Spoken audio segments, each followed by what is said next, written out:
ওমর রাদিয়াল্লাহু আনহু বলেছেন, স্ত্রীদের খারাপ আচরণ হলো ৬টি। এই ৬টি আচরণ যার মধ্যে থাকে, ওই স্ত্রীর স্বামী কখনো মানসিক শান্তি খুঁজে পায় না, এবং ওই স্ত্রী যদি কোনো পরিবারে থাকে, ওই পরিবারের মধ্যে কোনো শান্তি থাকে না, সন্তানরা পর্যন্ত মানসিক অশান্তিতে ভোগে। এটা ওমর রাদিয়াল্লাহু আনহুর কথা। যদিও বর্ণনার ব্যাপারে অনেকেই দুর্বল বলেছেন বা অনেকেই ইখতিলাফ নিয়ে এসেছেন, তবে ৬টা এমন গুণ পাওয়া যায় যেটা ইহুদি নারীদের গুণের মধ্যেও রয়েছে। এই ৬টা গুণ, এই ৬টা গুণ থেকে আমাদের বেঁচে থাকা উচিত। আল্লাহর হাবিব সাল্লাল্লাহু আলাইহি ওয়াসাল্লামের শ্রেষ্ঠ সাহাবী ওমর রাদিয়াল্লাহু আনহু তিনি বলেছেন, ৬টা গুণ হচ্ছে নিকৃষ্ট গুণ মহিলাদের জন্য। ১ নাম্বার শাররুন নিসাই সিত্তুন, ৬টা গুণের মধ্যে ১ নাম্বার হচ্ছে আল হান্নানা, এমন মহিলা যেই মহিলা শুধু বাপের বাড়ির কথা বলে বেড়ায়, শুধু অহংকার গর্ববোধ করে বেড়ায়, এরকম মহিলা হচ্ছে নিকৃষ্ট মহিলা। এরকম মহিলা আল হান্নানা, অর্থাৎ শুধু বাপের বাড়ির প্রশংসা করবে, সারাদিন বাপকে আর ভাইকে শুধু বড় বানাবে, আর স্বামীর বাড়িকে ছোট করবে, তুচ্ছতাচ্ছিল্য করবে, গর্ববোধ করবে, অহংকার করবে।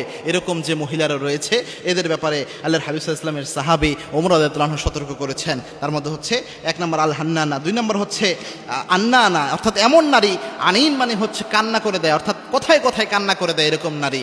আন্নানা, যে নারী কথায় কথায়, যেটাকে নাকে কান্নার স্বভাব থাকে, যে কোনো কিছুতেই কান্না করে দিচ্ছে অথবা যে কোনো কিছুতেই অবজেকশন জানাচ্ছে, এরকম নারী যদি হয়, বেশি অভিযোগ দেয়, কথায় কথায় কান্না করে, এরকম নারীকে আল্লাহর হাবিব সাল্লাল্লাহু আলাইহি ওয়াসাল্লাম শ্রেষ্ঠ সাহাবী ওমর রাদিয়াল্লাহু আনহু তিনি সবচেয়ে নিকৃষ্ট নারী হিসেবে উত্থাপন করেছেন, নিকৃষ্ট নারীর গুণ হিসেবে উত্থাপন করেছেন। ৩ নাম্বার হচ্ছে আল মান্নানা, অর্থাৎ কোনো কাজ করলো অথবা কোনো উপকার করলো, এটা বারবার বলে বেড়ায় যে আমি অমুক কাজ করলাম, আমি এই কাজ করলাম।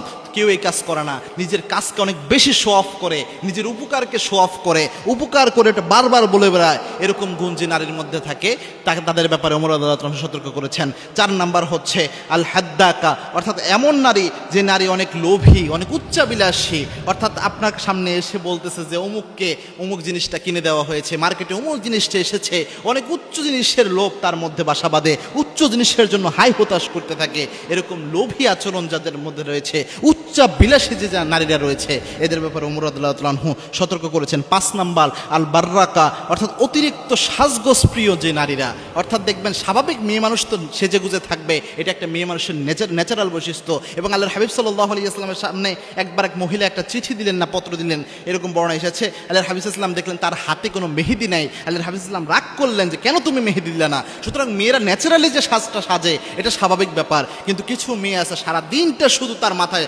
সাজগোজ নিয়ে পড়ে থাকে, মার্কেটে কোন সাজগোজের জিনিসটা নতুন এসেছে, পার্লারে কয়দিন পরে যাওয়া হবে, যাওয়া হলো না হলো, এইগুলো নিয়ে সারাদিন মেতে থাকে। এরকম নারীর ব্যাপারে ওমর রাদিয়াল্লাহু আনহু সতর্ক করেছেন। আর সর্বশেষ সেটা হচ্ছে আস-সাদ্দাকা, অর্থাৎ এমন নারী যেই নারীরা চিবিয়ে চিবিয়ে কথা বলে। চিবিয়ে চিবিয়ে কথা বলা বলতে, অর্থাৎ দেখবেন আপনাকে কোনো কথা বলতেছে, কথা হয়তো অল্প পরে, কিন্তু চিবাইয়া চিবিয়ে এমনভাবে কথা বলে যে আপনার জ্বলে পড়ে যাবে, এরকম কথা বলবে সে। অর্থাৎ শুধু আপনার সাথে না, অনেক অন্য মহিলার সাথে বা অন্য পরিবারের অন্য কোনো সদস্যদের সাথে চিবাইয়া চিবাইয়া খোটাইয়া খোটাইয়া বিভিন্ন জিনিস তুলে ধরবে, খুঁচিয়ে খুঁচিয়ে কথা বলবে।